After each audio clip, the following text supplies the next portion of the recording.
பாகம் அகலாத சுகபாணி அருள்வாமி அபிராமியே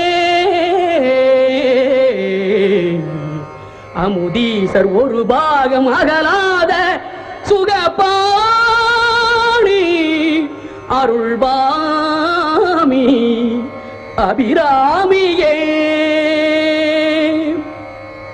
தனம் தரும்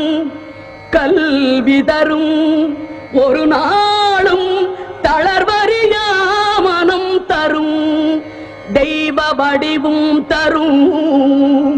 நெஞ்சில் பஞ்சமில்லா இனம் தரும் நல்லன எல்லாம் தரும் அன்பர் என்பவர்க்கே கனம் தரும் பூங்குழலாள் அபிராமி கடை கண்டளே.